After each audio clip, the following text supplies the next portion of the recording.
Hello दोस्त, कैसे हो? आशा करते हैं अच्छे होंगे। दोस्तों, आज की वीडियो में हम सीखेंगे फ्यूचर कंटिन्यूअस टेंस। इससे पहले हमने क्या सीखा था? फ्यूचर टेंस का फ्यूचर इंडिपेंडेंट टेंस। आशा करते हैं आप लोगों को जो पिछली वीडियो थी वो अच्छी तरह से समझ में आ गया होगा।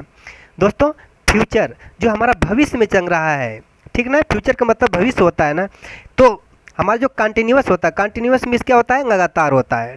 भविष्य में जो लगातार काम हो रहा है, ठीक ना, तो हमारा फ्यूचर कंटिन्यूअस टेंस कहलाता है, ठीक ना।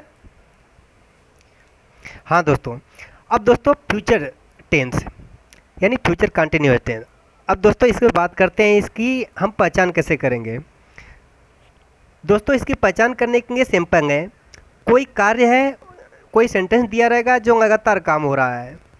अगर लगातार हो रहा है तो कोई काम हो रहा है लगातार, तो हम उसको अच्छी तरह से पहचान में जाएंगे। जैसे कहता फ्यूचर, वह जा रहा है, वह जा रहा है, तो ये तो प्रेजेंट कंटिन्यूअस टेंस हो गया। वह जा रहा था, ये कौन सा टेंस है? Past continuous. वह जा रहा होगा, भविष्य में है ना, तो हमारा क्या होगा? जा रहा यानी काम हो रहा है। अब चाहे वर्तमान में हो, चाहे भूतकाल में हो, चाहे भविष्यकाल में हो, कंटिन्यूअस का मतलब होता है लगातार, ठीक ना। अब इसकी पहचान, जिस वाक्य के अंत में, जिस वाक्य के अंत में रहा होगा, रही होगी, रहा होगा, रही होगी तथा रहे होंगे आदि शब्द आता है, आदि शब्द आता है,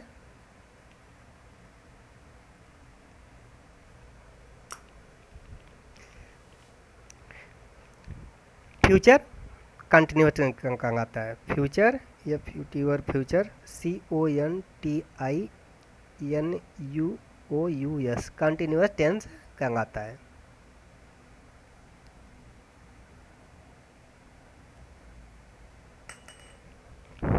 ठीक ना। अब जैसे एग्जाम्पल लेते हैं। अब जैसे में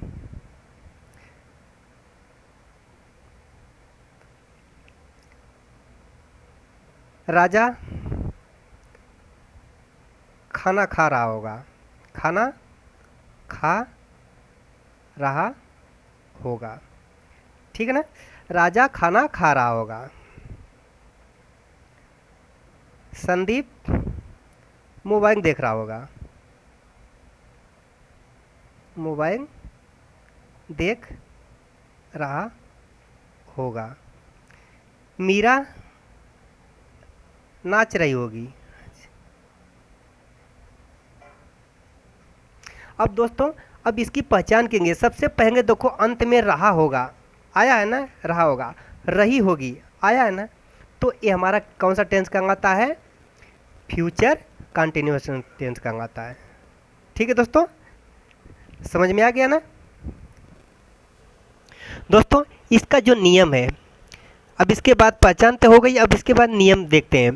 दोस्तों, इसका नियम बहुत सिंपल है। इसमें क्या होता है? कर्ता आई और वी के साथ सैंग बी और बाकी सभी के साथ विंग भी लगा के क्रिया का फर्स्ट फॉर्म लगा देते हैं और उसमें आईएनजी जोड़ देते हैं, ठीक ना। यानी हमारी जो सहायक क्रिया कितनी है? हमारी सहायक क्रिया इसमें जो है सैंग, सैंग बी और क्या है? विंग बी। ठीक है दोस्तों, इसमें दो ही सहायक क्रिया है, सैंग बी और विंग बी। अब दोस्तों, इसकी नियम एक बार लिख देता हूं, ठीक ना। इसमें कर्ता आई तथा वी, आई तथा वी के साथ, वी के साथ सैंग बी का प्रयोग करते हैं, सैंग बी का, तथा बाकी सभी के साथ, बाकी सभी कर्ता, बाकी सभी कर्ता के साथ सहायक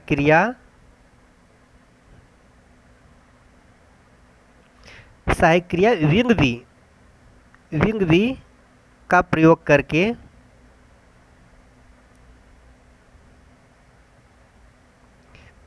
वर्ब के यानी क्रिया, जिसको कहते हैं क्रिया के फर्स्ट फॉर्म यानी प्रथम रूप में आईएनजी जोड़ देते हैं, आईएनजी जोड़ देते हैं। ठीक है दोस्तों, यानी इसमें आई तथा वी के साथ सहायक बी का प्रयोग करते हैं और बाकी सभी कर्ता के साथ सहायक क्रिया किसका प्रयोग करते हैं, विंग बी का प्रयोग करते हैं। यानी सहायक बी और बाकी सभी कर्ता के साथ सहायक क्रिया विंग, यहाँ पे बी रहेगा, ठीक ना, विंग बी का प्रयोग करते हैं और क्रिया के प्रथम रूप में आईएनजी जोड़ देते हैं। जो हमारा वर्ब रहता है उसमें आईएनजी जोड़ देते हैं। बस यही नियम है और बाकी सब बहुत सिंपल है, ठीक ना। चलिए आगे बढ़ते हैं। अब दोस्तों इसका फार्मूला क्या है, पहले देखो सब्जेक्ट है, सब्जेक्ट हो गया सब्जेक्ट, उसके बाद क्या है प्लस सहायक क्रिया, क्या है विंग बी या सैंग बी, ठीक ना। उसके बाद क्या है वर्ब का प्रथम रूप VERB, वर्ब का फर्स्ट फॉर्म, और इसमें क्या है आईएनजी जोड़ना है, ING, ठीक ना। उसके बाद प्लस ऑब्जेक्ट, ठीक है दोस्तों, यही इसका फार्मूला है, बहुत सिंपल है। चलिए हम देखते हैं, कुछ टेंस को बना कर देखते हैं। जैसे विजय मैदान में खेल रहा होगा, या कोई भी जैसे कहते हो मैं कल स्कूल जा रहा हूँगा, मैं कल स्कूल जा रहा हूँगा। अब दोस्तों ये देखो, मैं कल स्कूल जा रहा हूँगा, अभी गया नहीं हूँ, कल जा रहा हूँगा, यानी हमारा काम लगातार है, लगातार भविष्य में काम लगातार हो रहा है, ठीक ना। अब जैसे अगर इसी को रहता हमारा प्रेजेंट टेंस में तो क्या, मैं स्कूल जा रहा हूँ, मैं स्कूल जा रहा हूँ। अगर ये पास्ट टेंस में था मैं स्कूल जा रहा था, अब भविष्य में आ गया तो क्या कहोगे, मैं कल स्कूल जा रहा हूँगा, ठीक है ना। अब दोस्तों ये जो फार्मूला है उसके आधार पे इसको बनाते हैं। देखो सब्जेक्ट क्या है आई, ठीक ना, आई। उसके बाद क्या है विंग या सैंग, इसमें सहायक क्रिया क्या रहेगा, आई है, आई के साथ सैंग बी, आई सैंग बी, ठीक, आई सैंग बी। फिर वर्ब, क्रिया क्या हो रहा है, जाने का काम हो रहा है ना, वर्ब जाने का, आई सैंग बी गोइंग, इसमें गो हो गया तो उसमें आईएनजी भी जो जोड़ना है ना, तो आईएनजी जोड़ देते हैं, गोइंग कहाँ जा रहा है, टू स्कूल, कहाँ जा रहा है, टू स्कूल, ऑब्जेक्ट हमारा यही है ना, टू स्कूल, कब, कल जा रहा है। यहाँ पर प्लस में अदर भी लिख सकते हो, हमारा जो है अदर, ठीक ना।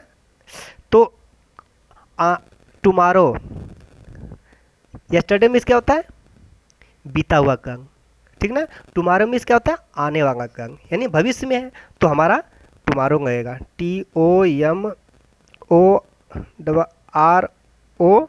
TOMOROW, ठीक ना।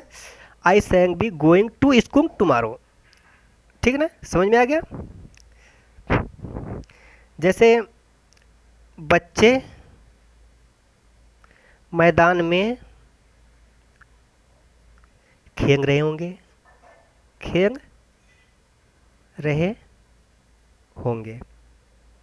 ठीक ना। बच्चे मैदान में खेल रहे होंगे तो इसको कैसे बनाओगे, बच्चे, बहुत सारे बच्चे हैं ना, बहुवचन है, चिल्ड्रेन, तो यहाँ पर क्या होगा, चिल्ड्रेन, CHILDREN,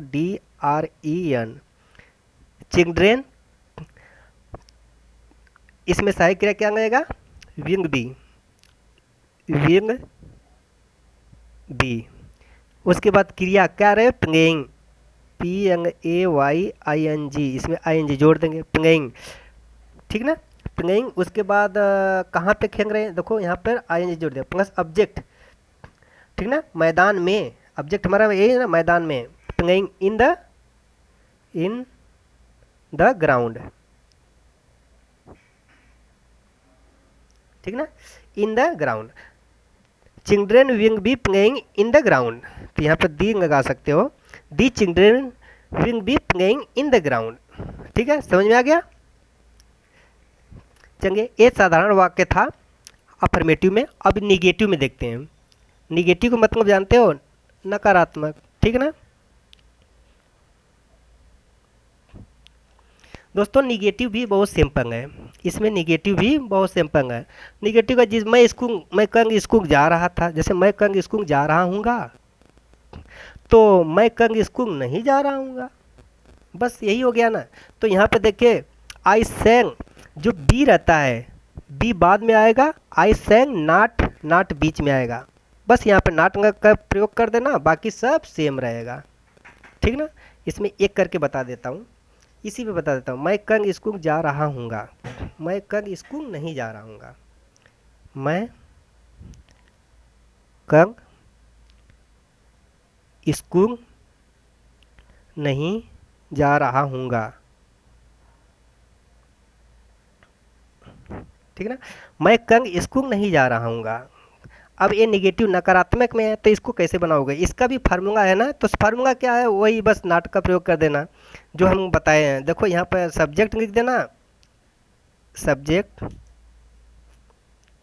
प्लस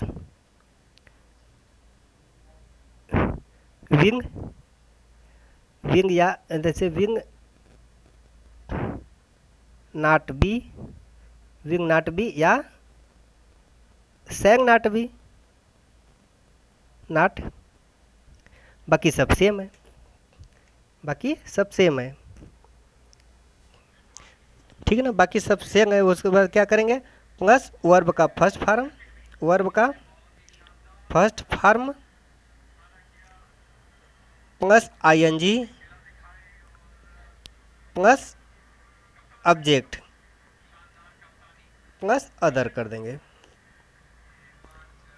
ठीक ना। इसी में बनाना है तो क्या करोगे, जैसे मैं कल स्कूल नहीं जा रहा हूँगा, तो यहाँ पर आई हो गया, उसके बाद सहायक क्रिया क्या है, सैंग नाट बी का प्रयोग होगा, आई सैंग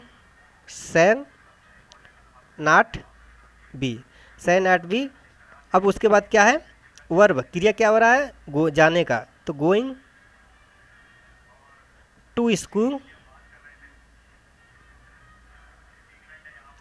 टुमारो, ठीक ना।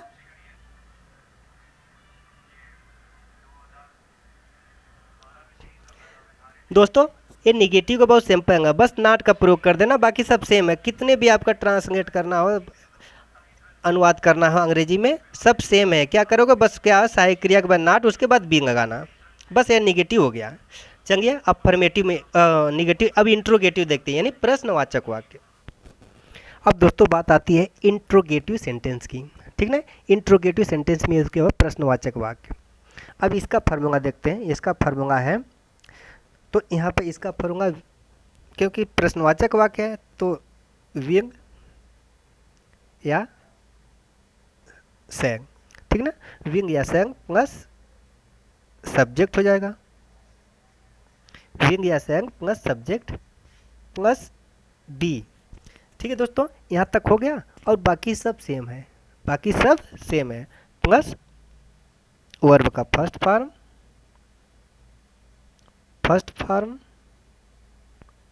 Plus I N G plus object plus other कर देंगे, ठीक है दोस्तों। चलिए इसी पे हम कुछ टेंस को बनाते हैं, जैसे को क्या कहते हैं, हाँ, क्या सीता गाना गा रही थी, गाना नहीं थी, नहीं होगी, क्या सीता कल गाना गा रही होगी, ठीक ना, फ्यूचर टेंस में है ना। तो अब देखो, क्या सीता गाना गा रही होगी, तो सबसे पहले देखो क्वेश्चन मार्क, तो यहाँ पे क्वेश्चन मार्क जरूर होना चाहिए प्रश्न। और हमें क्या है, इसमें भी क्वेश्चन मार्क जरूर लगाना है, ठीक ना। अगर एक क्वेश्चन मार्क नहीं लगाए तो ये गलत माना जाएगा, क्योंकि ये बहुत ज़रूरी है, ठीक ना। अब देखो क्या सीता, अगर प्रश्नवाचक वाक्य क्या से शुरू हो, प्रश्न यहाँ पे क्या पहले आया हो, तो उसका फार्मूला ये है, ठीक ना। क्या की अंग्रेजी नहीं लिखते हैं, ठीक ना, उसकी जगह सहायक क्रिया का प्रयोग करते हैं। अब देखो सीता, सीता है तो विंग का प्रयोग होगा, क्योंकि लड़की है, तो यहाँ पे विंग, विंग, उसके बाद सब्जेक्ट है, देखो सब्जेक्ट, विंग सीता, सीता, उसके बाद क्या है, बी है, विंग सीता बी, उसके बाद वर्ब यानी क्रिया क्या हो रहा है, गाना गा रही है, गा रही है, तो विंग भी सिंगिंग, क्योंकि इसमें आईएनजी जोड़ना है, सिंगिंग। उसके बाद क्या, ऑब्जेक्ट क्या है, song, singing song, wing Sita भी सिंगिंग सॉन्ग, क्वेश्चन मार्क। और नहीं अभी तो विंग सीता, और कंग, कंग यानी कंग है ना, तो टुमारो होगा ना, TOMORO। अब उसके बाद question mark, wing Sita be singing a song tomorrow, wing Sita be singing song tomorrow, ठीक ना। यहाँ पे ए भी लिख सकते हो। अब तो समझ में आ गया क्या, बच्चे मैदान में दौड़ रहे होंगे, दौड़ रहे होंगे, ठीक ना।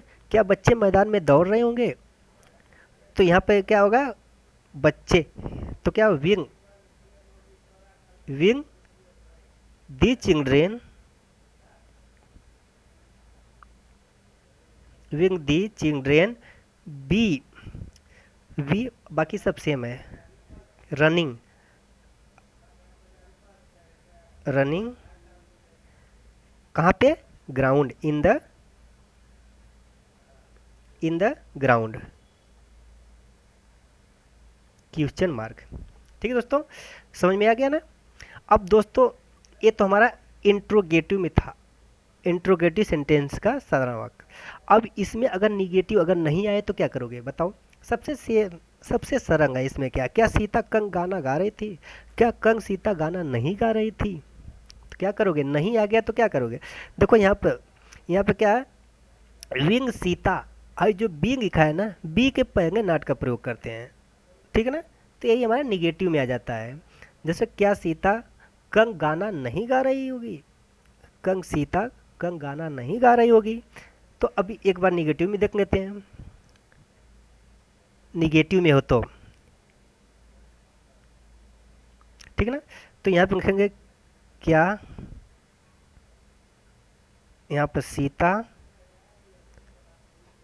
कंग गाना नहीं गा रही होगी, क्या सीता कंग गाना नहीं गा रही होगी, तो सबसे पहले क्या है, यहाँ पे wing, wing Sita, wing Sita, अब उसके बाद नाट का प्रयोग कर दो तुरंत, उसके बाद विंग लगा दो, विंग नाट बी, और बाकी सब सेम रख दो, बस यही हो गया, ठीक ना, है ना, बहुत आसान, बस समझने की दो देर है, अफर्मेटिव में समझ जाओगे, निगेटिव और इंट्रोगेटिव में ऑटोमेटिक आ जाएगा, क्योंकि ये प्रश्नवाचक का इंट्रोगेटिव में निगेटिव है, इंट्रोगेटिव का निगेटिव है, तो उसके बाद वर्ब क्या है, सिंगिंग, सिंगिंग ए सॉन्ग, उसके बाद टुमारो लिख दो, TOMORRO, क्वेश्चन मार्क, ठीक ना, निगेटिव भी समझ में आ गया, ठीक ना। अगर दोस्तों यहाँ पे देखिए, अगर यही प्रश्नवाचक शब्द जो प्रश्नवाचक है क्या, या कोई भी हो, कैसे, कहाँ, क्यों, ये बीच में आए, तब उसकी ट्रांसलेशन कैसे करोगे, ठीक ना, चलिए उसको भी देख लेते हैं। अब देखिए दोस्तों, यदि प्रश्नवाचक शब्द वाक्य के बीच में आए तो उसकी हम ट्रांसलेशन कैसे करेंगे, कोई भी अगर प्रश्नवाचक शब्द हो वाक्य के बीच में आए तो उसकी ट्रांसलेशन कैसे करेंगे, जैसे सीता यानी जैसे, हाँ, राम कंग स्कूल क्यों जा रहा होगा, जैसे राम कंग स्कूल क्यों जा रहा होगा।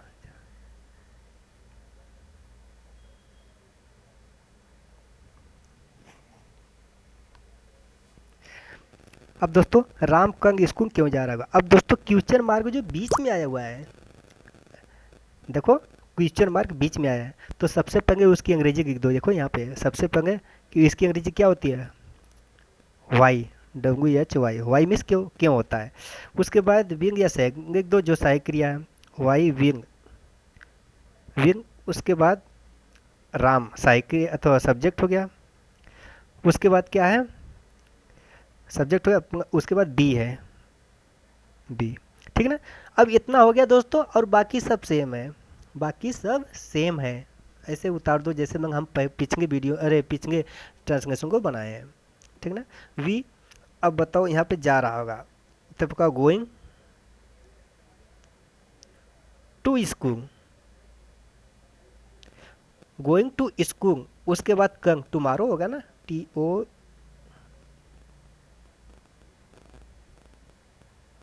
उसके बाद क्वेश्चन मार्क। ठीक है दोस्तों, है ना सिंपल, समझ में आ गया ना दोस्तों। एक अगर समझ में आ जाएगा तो बाकी सब समझ में आ जाएंगे। अगर इसी में राम कंग स्कूल क्यों नहीं जा रहा होगा तो क्या करोगे, बहुत सिंपल दोस्तों। क्या करोगे, यहाँ पर राम है ना, जो सब्जेक्ट के बाद नॉट, उसके बाद बी का प्रयोग कर देना, बाकी सब सेम रहेगा, बाकी सब सेम रहेगा, ठीक है ना। और याद रखना कि क्वेश्चन मार्क अगर बीच में हो, क्वेश्चन जो शब्द होता है, जो प्रश्न पूछा जाता है वो बीच में हो तो उसकी अंग्रेजी पे लिखते हैं। अगर क्वेश्चन यहाँ पर अगर शुरू में हो तो उसकी सहायक क्रिया लिखते हैं। ठीक है दोस्तों, समझ में आ गया दोस्तों। लास्ट एग्जाम्पल जैसे हो गया पूजा कंग कहाँ खा रही होगी, खा रही होगी, क्वेश्चन मार्क। अब देखो पूजा कंग कहाँ खा रही होगी। अब दोस्तों ये कहाँ है, क्वेश्चन मार्क बीच में आया हुआ ना क्वेश्चन शब्द, तो यहाँ पर सबसे पहले उसकी अंग्रेजी लिख दो, WHER, वेयर, वेयर मीन्स क्या होता है, कहाँ होता है, वेयर। उसके बाद विंग का प्रयोग करो, वेयर विंग। उसके बाद सहायक क्रिया पूजा, पूजा, ठीक ना। अगर यहाँ पर कंग कहाँ खाना नहीं खा रहे होगे, समझो कि नहीं होगा तो फिर क्या, उसका भी बता दूंगा, पूजा। तो वहाँ उसके बाद क्या होगा, बी का प्रयोग कर दो, बीजा, तो बी का प्रयोग होगा। उसके बाद खा रही होगी तो खाना का eating, EATING, eating tomorrow, question mark. ठीक है दोस्तों, अगर इसी जगह पे नहीं खा रहे होगे तो क्या करोगे, तो यहाँ पे लिखेंगे वेयर, WHER, वेयर विंग पूजा नाट। उसके बाद तुरंत सब्जेक्ट के बाद तुरंत नाट लगाते हैं, बी ईटिंग, बाकी सब सेम है, ईटिंग टुमारो, क्वेश्चन मार्क। ठीक है दोस्तों, समझ में आ गया। आशा करते हैं दोस्तों आज की वीडियो आप लोगों को अच्छी तरह से समझ में आ गया। अगर अच्छी तरह से समझ में आ गया तो प्लीज़ हमारे चैनल को सब्सक्राइब करके उसको बेल आइकन को दबाना न भूलें। ठीक है दोस्तों, और शेयर करना भी न भूलें। थैंक यू दोस्तों, आज के लिए बस इतना ही। फिर मिलेंगे नेक्स्ट वीडियो में नए टॉपिक के साथ और नए टेंस के साथ। यानी हमारा अगला टेंस क्या है, फ्यूचर परफेक्ट टेंस, ठीक ना। थैंक यू दोस्तों।